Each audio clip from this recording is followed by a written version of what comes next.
I never learned how to actually stick up for myself. I never learned how to self-advocate. Every single social interaction was going through filters in my head of, is this appropriate? Yes or no? Weird is awesome. It's a compliment. It means that you're creating your own fate, your own destiny. Don't hold yourself underneath a microscope. Don't do it. If you believe that you can go do X, Y, Z, I believe you can. And we can't beat ourselves up for not knowing the things that only time can teach us.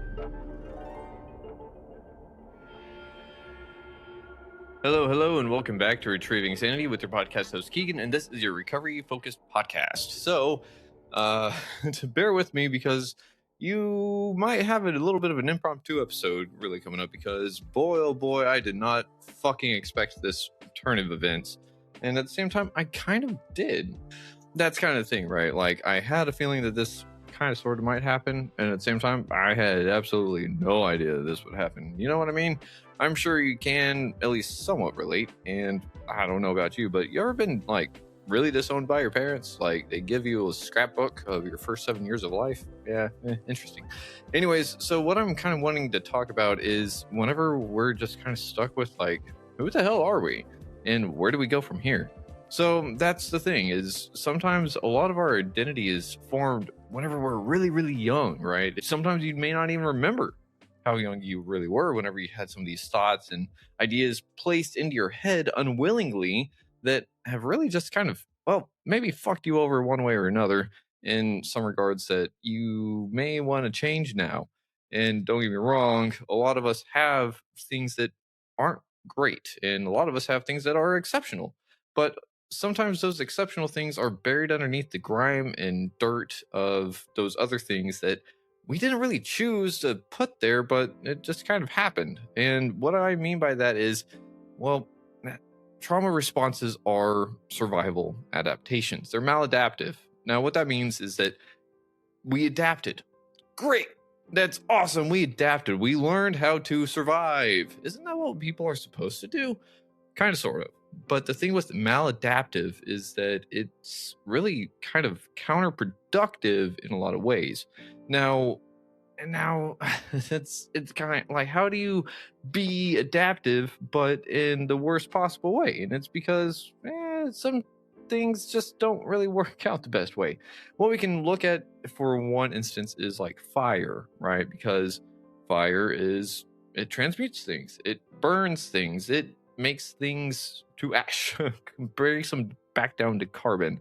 But to us, it doesn't really seem like it's doing a whole lot of good. It can provide warmth, it can cook things for us, and so on and so forth. The uses of fire are almost, well, I wouldn't say endless, but we've found a lot of ways to utilize heat, and sometimes we just kind of have to deal with the aftermath of that. But the thing is, a lot of our maladaptive things are like a fire. They just kind of burn whatever we're trying to survive from. And a lot of the times we end up burning ourselves too, and those around us. So it's kind of silly because, for example, not one of the biggest maladaptive trait that I had whenever I was in my rehab Nehemiah was social isolation. Interesting. I don't even think it was called that. I don't think I have the paper anymore. I wish I did because it was pretty bad. But it was like a whopping 98%. And my personality is extrovert. So how does that make sense? How does someone like me that is an extrovert get maladaptive to the point to where social isolation and wanting to withdraw from anything and everyone is what I did to survive? Well, that's just kind of the thing.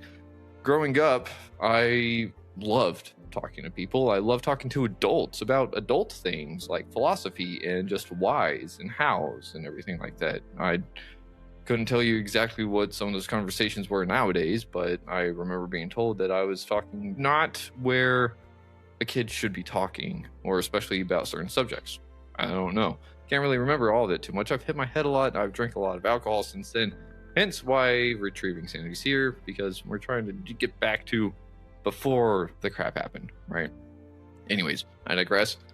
So the thing is, whenever you're growing up, or I was growing up, I loved talking. I loved being active. I loved asking questions. I was super duper curious. I always wanted to know more and why, and the why to the why, and the how to the how, and the why, so on and so forth. It was never ending. In fact, I can still go on and on and on, but there's a part of me that actually tells myself to shut up because I'm asking too many questions.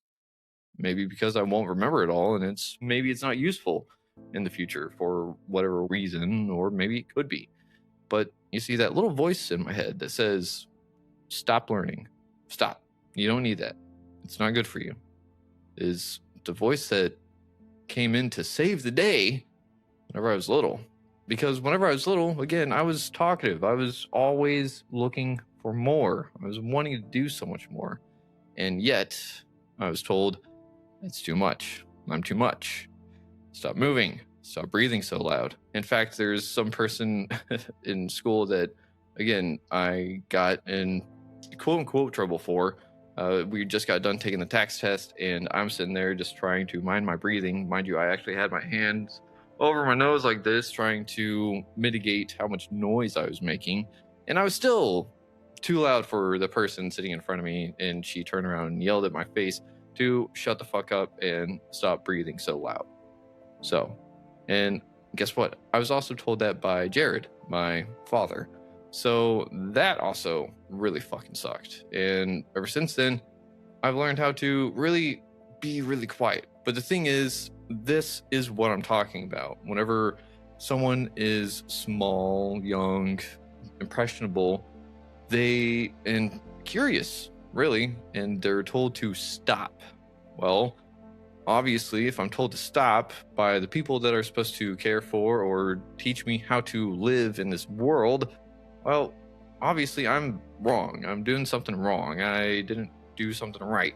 And I just wanted to kind of be, and this is one of those things that you can't fight that kind of feeling whenever you're young, because you don't really know heads from tails. We're children. We're toddlers, or so on and so forth. And the thing is, like, even into being a teenager and stuff, hell, even into my early 20s, I could say that I still didn't know what the hell I was talking about or thinking in a lot of regards. But that's the thing, is that I never learned how to actually stick up for myself. I never learned how to self-advocate. I never learned how to say, just be me. Every time that I had to be me, I was still acting, because me was bad. Me was always getting in trouble. Me was always getting yelled at. Me was always doing something that my parents didn't like. And, well, shit, that kind of sucks. So what do you do with that? Well, you change who you are, or do you? Do you try? So it's like, what do you do with that? And for me, I didn't really grow up with an identity. It was always like, I'm a punk rocker, skateboarder, I don't know-ish, ninja, who knows? I'm a whatchamacallit. It's basically what it was. I fit into everything and nothing all at the same time.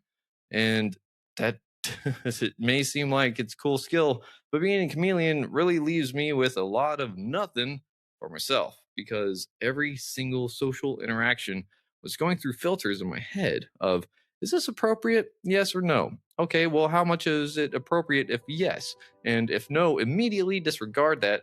But a lot of the times, that was the same thought that would come back around and around and around and around, trying to get out.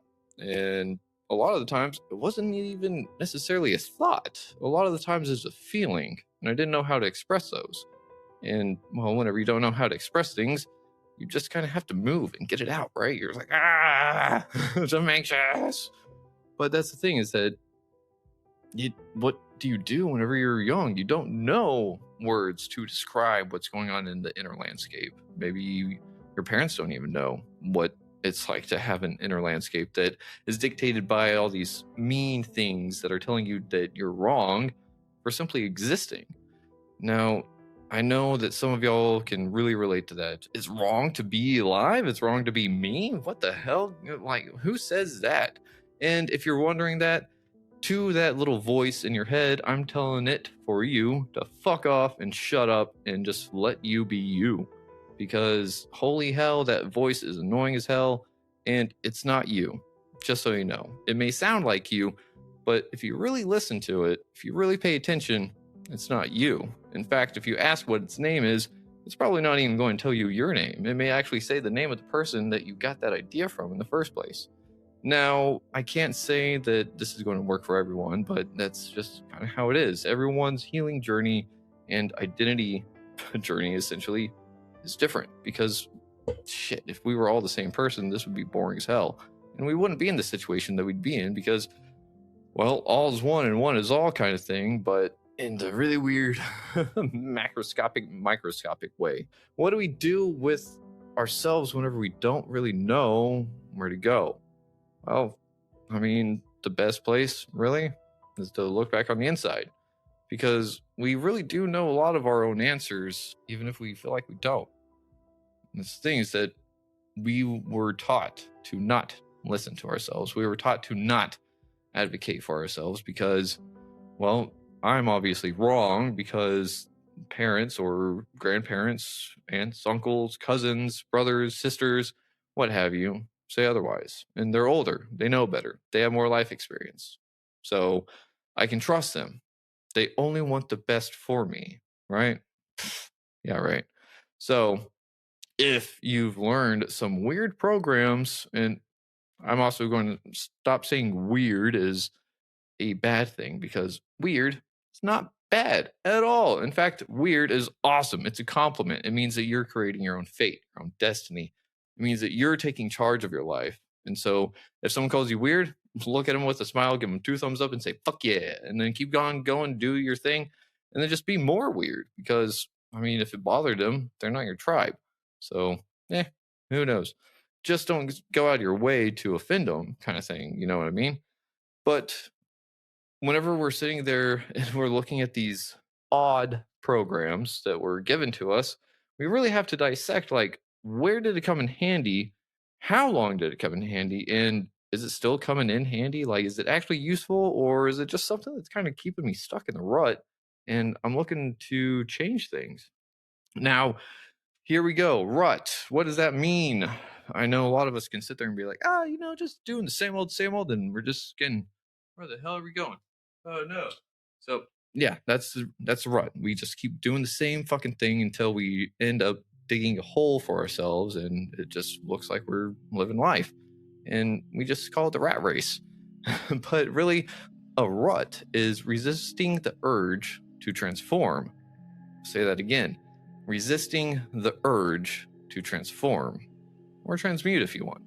Now, I learned this from a spiritual teacher back in the day, but that was the thing is that I was like, what do you mean by rut? I was like, resisting the urge to transform. Where am I trying to transform to?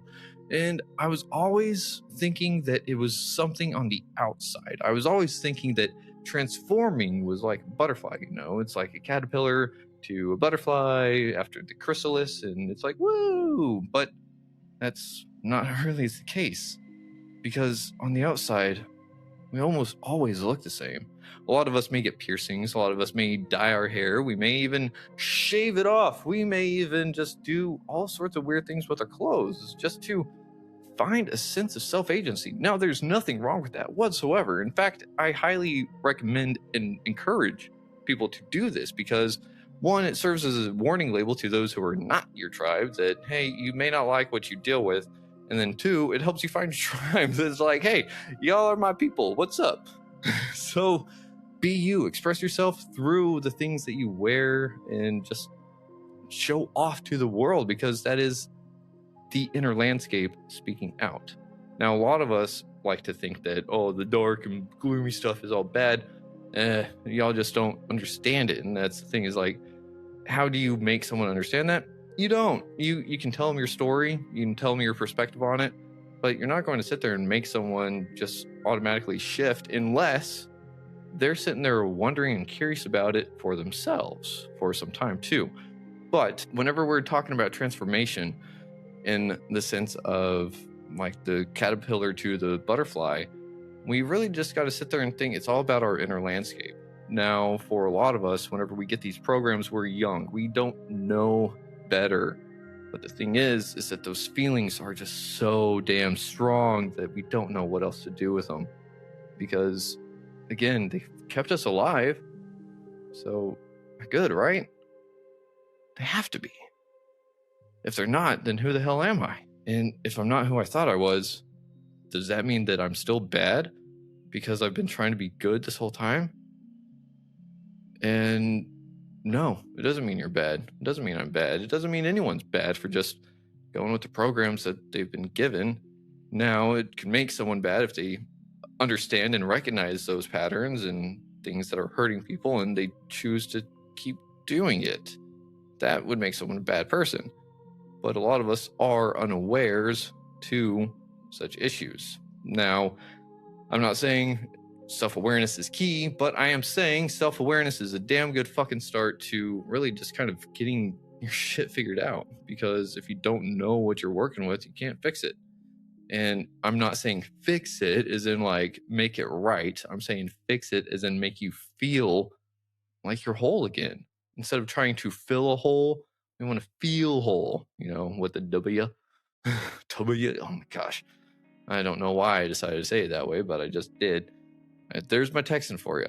Now, anyways, what we can do with this information is understand that really a lot of it does rely on us. It does suck. For the sheer fact that we have to know that we may have let ourselves down more so than what we thought. But we can't really sit there and say it that way either, because then that just means I'm still bad because I wasn't taking care of myself. And we can't beat ourselves up for not knowing the things that only time can teach us. And a lot of that is those programs that we were given. A lot of those programs are intergenerational trauma. A lot of those programs are trauma responses and so on and so forth, which, again, if anyone chooses to do those things, it's kind of abnormal. Some people want to be unique because they want to stand out from the crowd. Some people want that because that is how they get the attention that they were seeking whenever they were a child.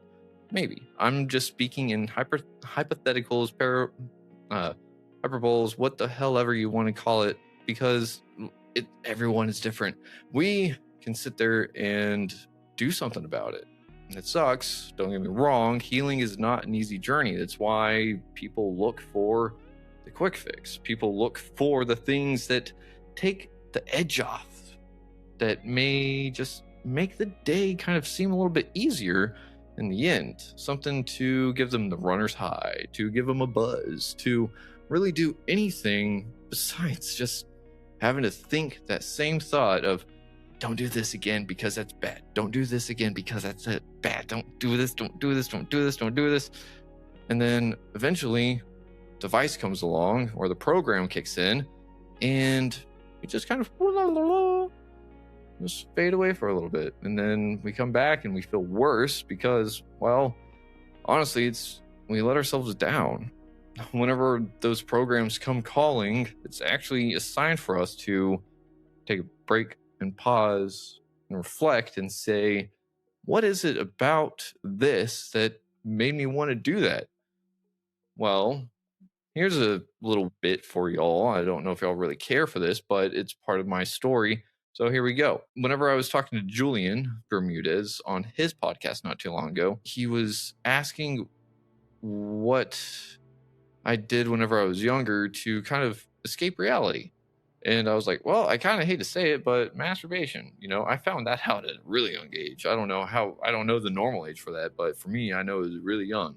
So that's the thing, is that and porn were one of those things that it was an escape. It reset my nervous system. It gave me a little bit of adrenaline. It gave me the dopamine, serotonin, all that good feel stuff. It gave it to me. And I craved feeling good as a child because I didn't feel safe growing up. I didn't feel safe growing up since the moment I can remember until, well, literally just not that long ago. And that sucks. I don't want anyone to feel like that. And the thing is, too, is that I'm not sitting there saying that my parents were bad. I'm not sitting there saying that they did me dirty and wrong, this, that, and another, because they were essentially children whenever they had me, too. And so I can't fault them. I'm not even going to fault them for the things that have happened in the last years or whatever, because we're just people. We're just trying to live our own lives. But that's the thing, is that I have to be able to sit there and recognize that it's on me after a certain point to kind of reparent myself, because those same things that made me want to go to a bottle, or things that help me reset my nervous system, those kind of things are telling me, hey, there's something here that needs a little bit of attention. There's something here that needs a little bit closer look. Now, let me stop you right there. Don't hold yourself underneath a microscope. Don't do it. Now, if you're wanting to do shadow work, or if you're wanting to do deep dives and psychedelic trips and stuff like that, I would highly recommend speaking to a therapist or something along those lines that deal with that kind of thing. Unless you have that personal experience, by all means, go ahead, do your thing, have fun, do magic. But don't overanalyze yourself to the point of criticism, because if we criticize ourselves, we are telling ourselves the same story that got us messed up in the first place. Now, we can sit there and we can lovingly give ourselves guidance, and I think that's kind of one of the things, is that we don't really know the difference between a lot of these things, because criticism is not necessarily sitting there saying you're bad, but whenever we tell ourselves I messed up or I'm doing poor compared to, then again, we're just telling ourselves the same story, and this time it's coming from ourselves, and it actually hurts a little bit more because we believe it that much more. And maybe that's where we kind of got messed up, is just believing everything that everyone else always tells us. And at the same time, how do we feel safe enough to really go outside of those boundaries and ask questions and be curious about it, if we're told to stay in this little box and not move because that's where it's safe? And then inside this box is where I get love and connection, and that's how I survive, by shrinking and trying to sacrifice myself to make sure other people are okay all the time, and making sure that everyone else's needs are met, and that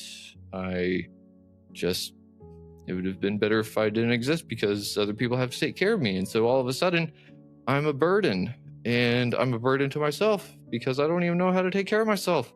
And at the same time, I want nothing but to help people and just learn and explore and have fun. But I can't do that because it's bad, because this society isn't meant for that. So what do I do? And that's kind of where we wound up, deep in alcoholism for about 10 years. And let me tell you, it's not fun. I don't wish that kind of hell on anyone, because if there is such thing as hell, which there is if you choose for it to be, then that's where it is for fucking sure, is in the pits of addiction. Because holy hell, no pun intended, it sucked. I mean, I died. I should have died so many more times, but I'm here. And let me tell you, it sucked. Like, no wonder people decide to pull the cord early for themselves, because it's painful. Whenever you're so disconnected from yourself that you can't even hear yourself anymore, that's where we kind of mess up. That's where a lot of us really don't understand that people are hurting. Always. We never know what someone else is going through at any point in time. We never know if they're actually healing some super deep trauma wound, and they just happen to be doing an okay day and they look fine and everything like that, but you could say the wrong thing to them, and it's like, oh, that was the last thing that their grandparents said right before they passed, and blah blah blah blah blah. And you never ever know. And that's kind of the shitty thing, is that, well, how do you navigate life trying to make sure you don't trigger people, but at the same time you take care of yourself? And that's the thing, is that you just take care of yourself. Like, there's the golden and silver rule. Do unto others what you would have do unto you, and don't do unto others what you wouldn't have done to yourself. Now, if you're sitting there and you're saying, I don't mind doing this to someone, but you would really mind that same thing happening or not happening to you, then maybe don't do that thing. And again, we don't need shame to guide our morals. We don't. Now, if you sit there and say we do, I highly recommend you listen to Emma Lyons and actually do some deep dives into what shame is and isn't. But you're not going to really find a lot of people that sit there and say shame is just bad, because it is. I 100% agree. It is only good for keeping people in line and keeping people in the safety comfort box of other people's zones. So whenever we look at it, anytime that we've been shamed, a lot of the times we may have corrected our behavior in the moment, but didn't we ruminate on it? Didn't we sit there and just go like, man, isn't this like the worst thing ever? And then it's like, I've got to find my people. I've got to find people that validate this feeling I've got, or that otherwise told me I was wrong. You know, like, that's what shame really does. It just digs a hole deeper into whatever they're getting shamed out of. It doesn't work, because if it did, then a lot of us wouldn't wind up with these trauma responses that we have. That's kind of the thing, is that how do we look forward if you're telling me to look inward and kind of reflect? Well, that's the tricky thing about life. It's full of paradoxes. In fact, that's one of the spiritual laws I've come across, is that basically everything is a fucking paradox and you better get used to it. And shit just doesn't make sense. So make sense of what you can and just kind of go along with the ride, because it'll all be revealed in due time. Now, that's the thing too, is that we've just got to kind of go with the flow. But what does that look like? It looks different for everyone, because everyone's journey is different. So whenever I'm saying that we need to do that self-awareness, self-reflection, figure out what's maybe triggering us to go and spend time with young self and figure out what they wanted for us to grow up to be. Like, maybe we really did want to be an astronaut. Maybe we wanted to be a police officer. Maybe we wanted to be a firefighter, doctor, dentist. Who knows? Maybe we wanted to do all these different things for different reasons, and we got shamed out of it because, that dream's too big for you. You can't do it. We can't do it. We're poor. Don't listen to that bullshit. Now, that's the thing, is that there are outside circumstances that do make it really hard to kind of step out of. But again, a lot of these things are influences that are built by other people. Whenever it is our life, we're able to do a lot more. Now, I'm not saying that everything comes hunky-dory, okie day. I'm saying that there's a lot of freedom in being able to figure out that, oh shit, I can do this? Hell yeah.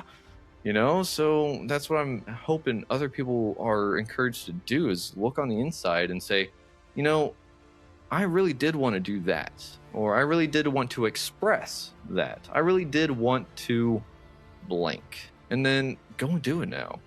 Because at the same time as we're sitting here pondering what do we do next, we've also discarded so many ideas in the past for one reason or another. And a lot of the times we just listen to the lies that other people decide to tell us. Because again, remember, the you can't in your head is not you. It's our default mode. And those are the programs that maybe kept us alive, maybe got us to where we are. But if we're really not happy with certain things in our life, then I would argue that that's also a good time to sit there and say, maybe it's time for change. Because really, life is always changing. You're not the same person that you were whenever you went to sleep last night. You're not the same person tomorrow whenever you wake up from today. And if you think you are, well, I kind of envy that mindset, because it's simple. Ignorance is bliss. But whenever you really look at it, we're never the same person moment to moment either. Every breath we take changes us that little, time and time and time again. Every time we do it, it gets compounded, rather. But we can be intentional about it. We can choose where we go. We can choose what we do. And in some senses, it's great. And in some senses, scary as hell. And that scary, that fear, may very well keep us in the same box that we're wanting to get out of. Now, again, this is not easy. It is not something that is like, you do this and everything's hunky-dory. No, in fact, it's like, you do this and now shit hit the fan. Now you got to clean it up. But it's kind of like getting out of an addiction. Sorry, I was almost about to trip over this log in my mouth really bad. But whenever we're sitting there and we just can't seem to express ourselves, we just kind of lose sight of everything. I know that wasn't exactly where I was going before, but I guess I tripped over the log a lot harder than I thought. I don't want to make someone think that they can't, because I'm letting you know right now you can. I don't care what it is. If you believe that you can go do X, Y, Z, I believe you can. If you don't believe you can do A, B, C, then why do you believe that? Because there's got to be a feeling associated with that, because that's how our beliefs work. They work off of our emotions. And so, heads up to anyone out there, if you're trying to suppress one emotion, keep it down. It doesn't work. You push one down, you push them all down. And eventually, they'll come to surface.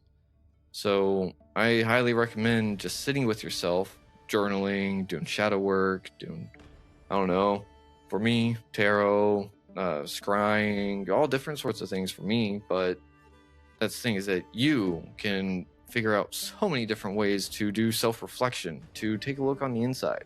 You can even do it whenever you watch your favorite videos, like, or cartoons, anime, whatever. You can do it. But just start asking questions.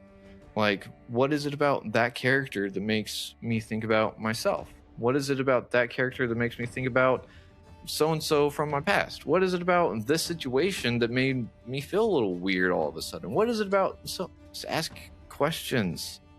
Try to find yourself again. Because that's our true identity, is who we were before all the trauma. That's what we really want to get to. But sometimes it's really, really deep. Sometimes it's not as deep as we think, but we just choose not to look underneath our feet, because why would we go where we think we've already been? Whenever we're in that rut, the resisting the urge to transform, we can actually develop a routine. And some people may hate routine, some people may love it. But that's the thing, is that we've got to just switch things up. If we're feeling stuck, just change one thing. One thing is all I'm asking, to just make you feel better. It doesn't have to be a grandiose thing. It doesn't have to be, oh, instead of driving to work every day, I'm gonna walk.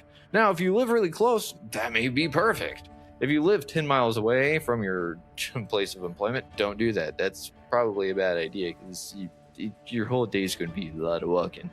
But again, if you choose to do that, more power to you. But I'd suggest just one thing in your routine that you switch up. It doesn't have to be eliminated. It doesn't have to be added. Just change how you do it. Because the way we do things makes our brain do weird things too. And by weird, I do mean weird, because that's us recreating our neural pathways. It's us recreating who we are in the moment. Moment to moment, we are different. Day by day, we are different. So next time someone asks you, why do you wear all black? It's because I'm mourning the past me. Anyways, so we're just going to go ahead and leave this episode here. I hope you got a little bit out of it. I just want to say, love yourself, love others if you can, but you got to love yourself first. Go and hit subscribe on YouTube or wherever you're listening to this, and just help us get Retrieving Sanity to become the nonprofit that we're aiming for mental health services, including veteran reintegration. So if you want any part of that, just reach out to me. We'll get something figured out, because I need a board of trustees. If you want in on that, let's figure it out. So with that being said, we'll see y'all in the next episode. I hope that you're able to just get a glimpse of yourself and who you wanted to be before the trauma happened. So with that being said, much love. Shalom.